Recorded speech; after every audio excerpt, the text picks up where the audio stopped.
والسلام على أشرف المرسلين نبينا محمد وعلى آله وصحبه أجمعين. وما بعد إن شاء الله تعالى in a few minutes we'll talk about Surah Al-A'raf. Last time we talked about Surah Al-An'am and how it is all about the Tawheed, the oneness of Allah subhanahu wa ta'ala and worship. It was revealed all at once to the Prophet alayhi salatu wasalam.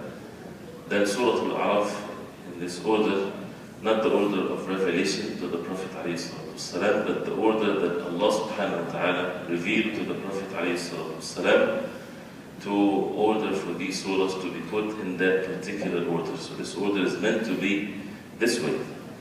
Surah Al-A'raf, as you all know, most of it is stories. Stories from the nations before. And stories or qasas are jund min junudillah. They are one of the soldiers of Allah. Has a great effect because it shows the sunnah of Allah subhanahu wa ta'ala on earth. It shows the way of Allah subhanahu wa ta'ala on earth that never changes. And that's the greatest benefit of the story. It gives strength. The Prophet ﷺ, the surah was revealed in Mecca. When the people of Quraysh, they were committing these atrocities and torturing the believers and opposing the Prophet ﷺ in such a way, Allah subhanahu wa ta'ala reveals these surahs as a way to strengthen the heart of the Prophet ﷺ and the companions radiallahu anhum, for them to be patient and steadfast in the orders of Allah subhanahu wa ta'ala, because the outcome is clearly mentioned in these stories, will also be repeated. It's always the struggle between the truth and falsehood. And if a person is in the middle of the struggle, he might forget. So the stories comes to make the matter in one page, you can see what happened in years, so that the hearts will have steadfastness and patience and hoping and having the attachment of the outcome of their actions, the implications of their actions, and always the truth will prevail, as Allah subhanahu wa ta'ala promised. That this life is nothing but a test. So the stories of the Quran, and one of which in Surah Al-A'raf, this is a great benefit from it. And for the Prophet ﷺ, for the companions radiallahu anhum, for this ummah, for each and every one of us. And on an individual level, all of us, we are living our own stories. And the story started and it will end. And the moment of death is the end of this life on the face of earth, and everybody shall return to Allah subhanahu wa ta'ala. So a Muslim should not be trapped into the moment that he's living. He should look ahead and have the heart attached to the hereafter. And then as a result of that, he will know what to follow, following the truth, the Quran and the Sunnah of the Prophet ﷺ. And this is also the goal of the stories, is to be patiently following the truth. This is mentioned in the beginning of Surah Al-A'raf. اتَّبِعُوا مَا أُنزِلَ إِلَيْكُمْ مِنْ رَبِّكُمْ. The third ayah. Follow what have been brought down to you from your Lord. وَلَا تَتَّبِعُوا مِنْ دُونِهِ أَوْلِيَاءَ. And do not follow other than Him, awliya, whatever people they follow with helps and supports and so on. It's either or. Either the people would follow the truth, or they have to follow. Human beings, this is part of their innate. They have to be followers. Either they follow the truth, or they follow their desires, or they follow whoever. Allah subhanahu wa ta'ala is calling the reciter of Surah Al-A'raf to make that decision from the beginning, and you will be provided with the means to give you the strength to be always following the truth. It's the covenant that was given from Adam alayhi salam. As we heard from the beginning of Surah Al-Baqarah, as Allah subhanahu wa ta'ala said to Adam alayhi salam and his offsprings, فَإِمَّا أَتِيَنَّكُمْ مِنِّي هُدًى فَمَنْ تَبِعَ هُدَى. Every time huda, guidance, come to you, Adam alayhi salam and his offsprings, till the day of judgment. Every time the huda, the guidance comes, whoever follows the guidance, there is no fear on them, nor they shall grieve, and those who do not follow the guidance, they are the people of the fire, and so on. So this is how simple the matter is and how clear the matter is, but because of our weaknesses, again, we need these means of strength. That's why the Quran is to be recited and finished and recited and so on. We need this reminder all the time. Then the story of Adam alayhi salam was mentioned first, and what happened with the shaitan repeated again after it's mentioned in Surah Al-Baqarah, with some differences here. And also after that, what's going to happen in the Day of Judgment, the dialogue between the people of Jannah and the people of the Hellfire. And in it is mentioned Al-A'raf, the people of Al-A'raf, and that's why the surah is called Al-A'raf. These are the people that, as it was said in the tafsir, that their good deeds are equal to their bad deeds.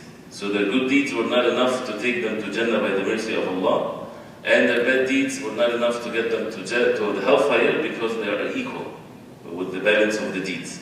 So they will be in a place between the hellfire and Jannah, looking at the people of Jannah and looking at the people of the hellfire, looking at the people of Jannah, longing to be with them, and looking at the people of the hellfire, seeking refuge in Allah from being among the people of the hellfire. Till Allah subhanahu wa ta'ala, by His mercy, will give them the permission to be among the people of Jannah. Which is another important message here, that with what is mentioned before, Surah Al-An'am and the Tawheed and so on and so forth, and the clarity and the refutation of all falsehood, and now with the stories that is coming in the surah, it is not appropriate for you to be somewhere between the truth and falsehood. The matter is so clear that you have to make the decision to be always with the people of the truth. This choice has to be there at all times, and the truth is what Allah subhanahu wa ta'ala revealed to the Prophet alayhi salatu wasalam. And then all the different messengers of Allah that we heard their stories, Nuh alayhi salam, Hud and Thamud and Prophet Salih, and Madian, Prophet Shu'aib, and Lut, the people of Lut. And then the biggest story in the surah is the story of Musa alayhi salam with his people, with more details in the surah than other surahs. And the common thing from every messenger to the other, the messenger is sent with one message. وَلَقَدْ أَرْسَلْنَا نُوحًا إِلَى قَوْمِهِ أَنِ اعْبُدُوا اللَّهَ مَا لَكُمْ مِنْ إِلَٰهٍ غَيْرِهِ.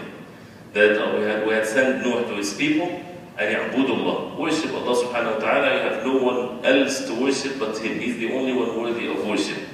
And the same thing with the people of Ad and Thamud and so on. The same, أَنِ اعْبُدُوا اللَّهَ مَا لَكُمْ مِنْ إِلَٰهٍ غَيْرِهِ. Worship your Lord Allah subhanahu wa ta'ala, you have no one worthy of worship except Him. And every time the story comes and the message came, people immediately are split.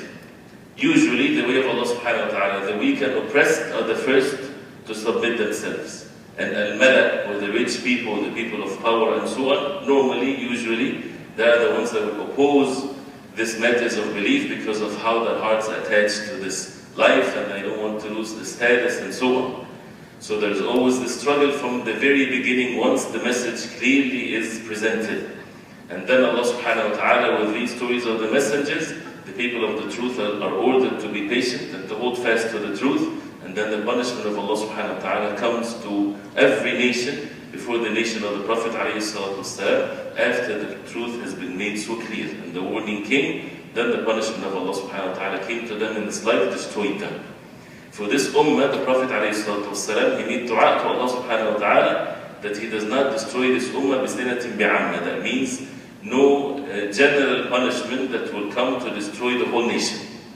And Allah subhanahu wa ta'ala accepted this dua of the Prophet ﷺ because he's the final messenger of Allah, so the message will still be alive and present till the day of judgment.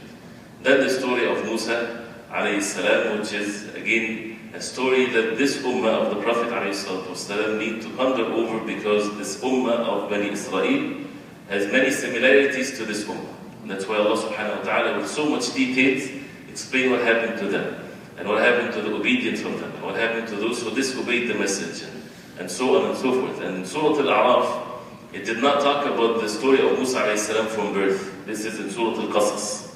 Because what is meant here in the surah is after the message has been given to Musa alayhi salam. So in Surah Al-Qasas, right, it's called Al-Qasas, meaning the stories, talks about Musa alayhi salam even before he was born. And it shows the way of Allah subhanahu wa ta'ala. If He decrees a matter, then Allah subhanahu wa ta'ala will create the means for this matter to be established. But in Surah Al-A'raf, it's after Musa alayhi salam was given the message from the beginning of it, and how he went to Fir'aun and his people. And Fir'aun had reached the level of power and status that the example of Fir'aun is repeated from every generation to the other, and how Allah subhanahu wa ta'ala revealed to Musa alayhi salam to convey the same message the way it is to Fir'aun and his people, and Fir'aun threatening the people of Musa that he would kill them and cut their limbs and take their women for service and things of that nature. And Musa alayhi salam ordering his people, "Ista'inu billahi wasbiru." Seek help from Allah subhanahu wa ta'ala and be patient. patience is not a negative thing as some people think. Patience is a very positive action, meaning be patient in following, in al-ittiba', in following the orders of Allah subhanahu wa ta'ala. Do it. Do the orders of Allah subhanahu wa ta'ala, be patient in doing it, and be steadfast and be patient with whatever harm afflicts you, because if you're weak and oppressed and you can't oppose that, turn to Allah subhanahu wa ta'ala alone. Ista'inu billahi wasbiru, which was mentioned in Surah Al-Baqarah. Ya ayyuha alladhina amanu ista'inu billahi, ya ayyuha alladhina wasta'inu billahi wasbiru. And seek help from Allah and patience. You seek help from two things: seeking help from Allah subhanahu wa ta'ala and being patient. And there are great, of course, lessons to be learned from the story, and what happened after Allah subhanahu wa ta'ala bestowed His favor upon Musa and his people when Fir'aun and his people were destroyed by the power of Allah subhanahu wa ta'ala, and not by the might and the power of the people of the truth. And this is always the sunnah of Allah. The sunnah of Allah is in such a way that the victory comes from Him alone, subhanahu wa ta'ala. To the extent of which that the believers would see it and witness it. They're ordered to take the means, yes, physical means and so on. But when the moment of the truth and the moment of victory comes to them, they would witness it so clearly that they have no power whatsoever to achieve this. It's all from Allah subhanahu wa ta'ala. And it's always the sunnah of Allah subhanahu wa ta'ala that the falsehood outnumbers the truth. And this also was clearly and apparent at the time of the Prophet ﷺ. And this has never deterred the people of the truth from holding fast to the truth. And the victory of Allah subhanahu wa ta'ala, when it comes, because the people, they deserve to be victorious because they were patient and obeying the orders of Allah and took the physical means, Allah subhanahu wa ta'ala is the most merciful. But the victory over the disbelievers is not the end, as it's clearly mentioned in Surah Al-A'raf. Allah subhanahu wa ta'ala gave them victory and Fir'aun was destroyed and his people. But then, after that, what happened? The people of Bani Israel were tested. وجاوزنا ببني إسرائيل البحر فأتوا على قوم يعكفون على أصنام لهم قالوا يا موسى اجعل لنا إلها كما له آلهة. After they saw these great miracles with their own eyes, and you can imagine the sea splits, right? And when they come into the edge of it, and Fir'aun behind them, and there's no means for them, physically they are ruined, they are destroyed, and this is clearly mentioned in the Quran. And the people of Musa, still they have this weakness in their hearts. Inna al-mudrakun, we are reached.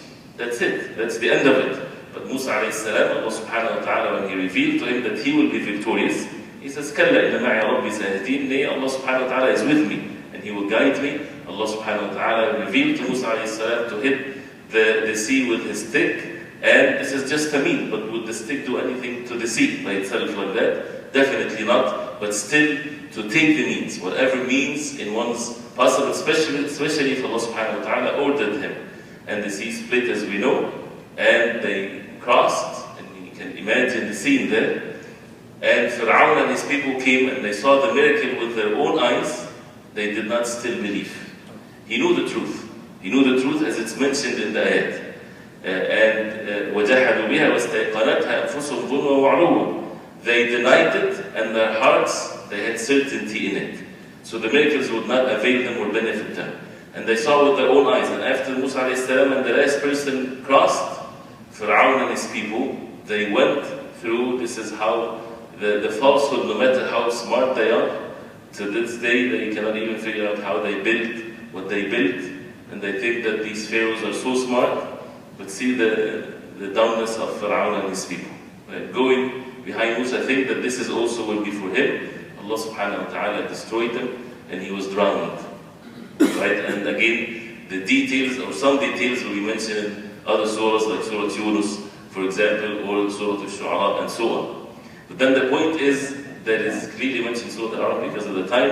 After that, the people of Bani Israel. This is the only place that is mentioned in Surah Al-A'raf, the details of what happened to the people of Bani Israel afterwards. So that also this ummah would learn, the ummah of the Prophet ﷺ. They passed, and after they saw all these miracles from Allah subhanahu wa ta'ala, they should have been what? Humbled to Allah subhanahu wa ta'ala, submitting themselves to the orders of Allah, listening and obeying. This is the implication of what they saw. But instead, they saw people worshipping idol and image other than Allah subhanahu wa ta'ala. They said to Musa alayhi salam, اجعل لنا إلها كما له آلهة. Make for us ilah, someone to be worshipped, like these people are having ilah to worship.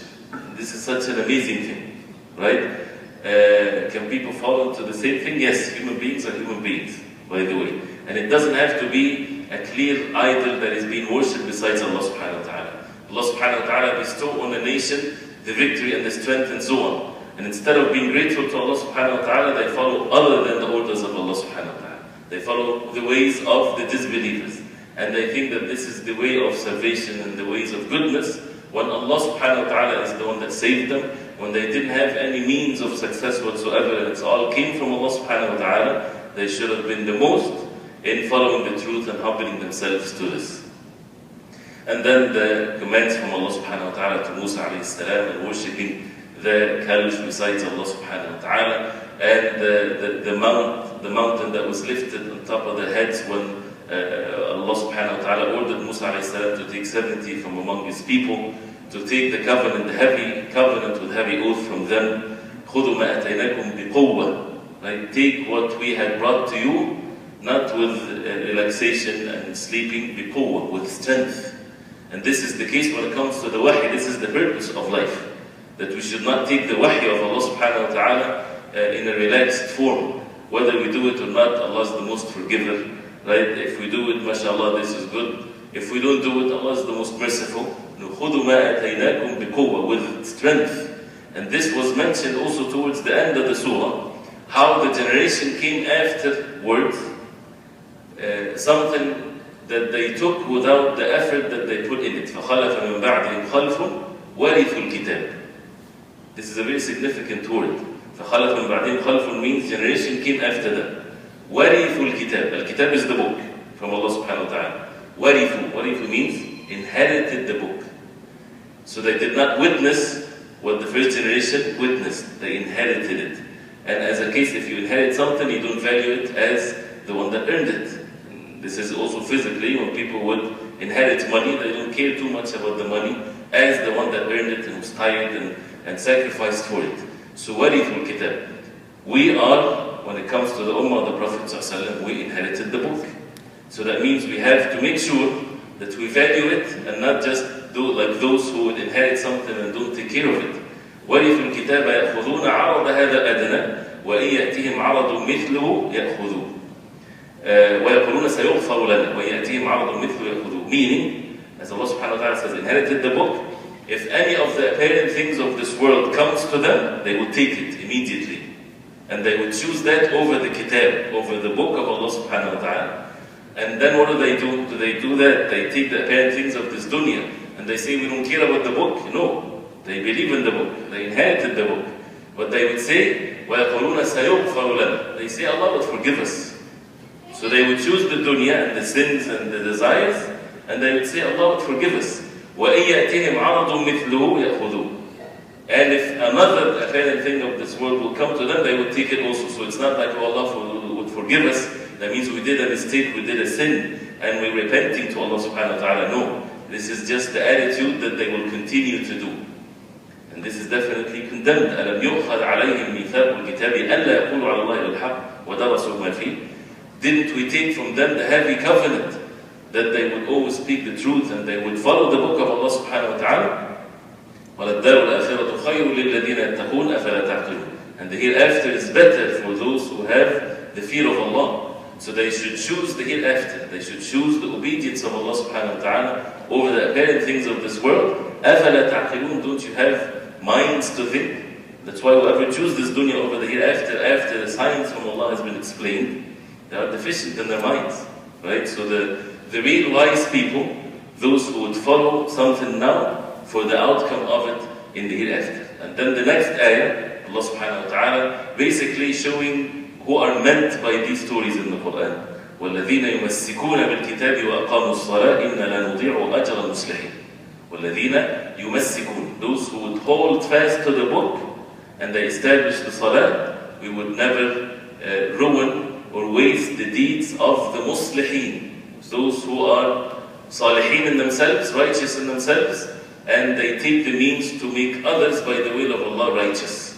And this is the highest level that a believer can reach.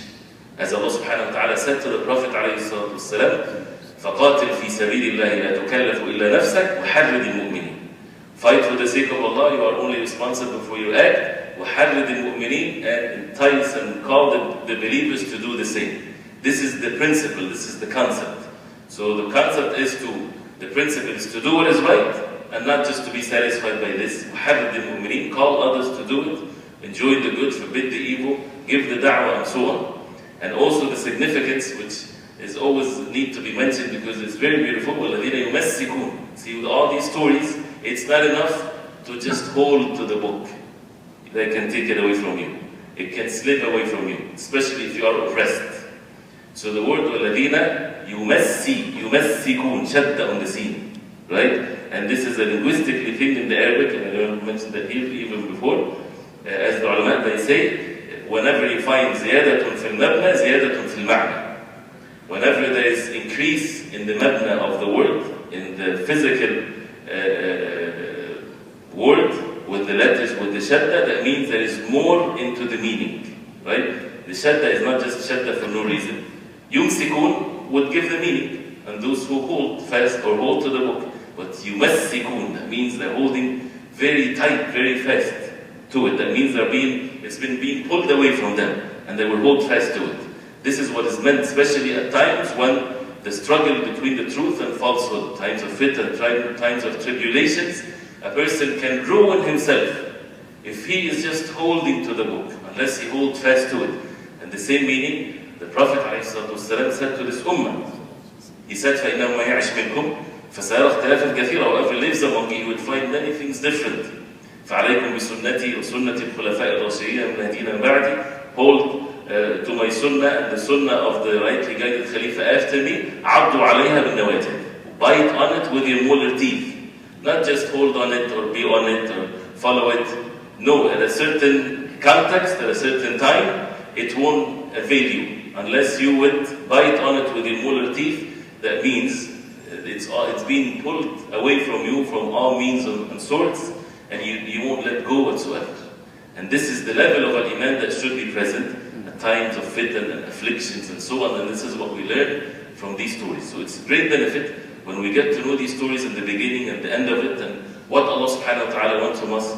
It goes all the way back to Surah Al-Baqarah. يَا أَيُّهَا النَّاسُ اعْبُدُوا رَبَّكُمُ الَّذِي خَلَقَكُمْ وَالَّذِينَ مِنْ قَبْلِكُمْ لَعَلَّكُمْ تَتَّقُونَ. O mankind, worship your Lord, the one that created you and created those who before you, so that you have taqwa, so that you will always refer back to the first group mentioned in Surah Al-Baqarah, the believers. All means to give steadfastness to the believers, to call the disbelievers to embrace the truth. Those who are not sure, as the people of Al-A'raf, sometimes this way, sometimes this way, the more they recite, the more they would find it so clear that they need to be from the ones that are sure. Those who have certainty, the people of the truth, and then at the end, humbling oneself to Allah subhanahu wa ta'ala. And that's why there's a sajda at the end of the surah, to humble oneself to Allah subhanahu wa ta'ala with matters of worship, and to be grateful to Allah subhanahu wa ta'ala with all of these revelations and the stories. The truth is in the Quran for us to follow. Before the adab, the punishment of Allah subhanahu wa ta'ala comes all of a sudden without any signs before, as it happened to the nations before. Also the punishment comes all of a sudden. It doesn't have to be the punishment in this life. The moment of death, when the person in the midst of his joy comes the moment of death, the punishment is swift, is immediate, and there's no point of return, especially if the matter has been made so clear. And it is so clear in the Quran and in the way of the Prophet ﷺ. Ask Allah subhanahu wa ta'ala to make us among those who truly follow the book of Allah and the way of the Prophet ﷺ. Sallallahu alaihi wasallam. You talked about sabr. Sometimes you don't have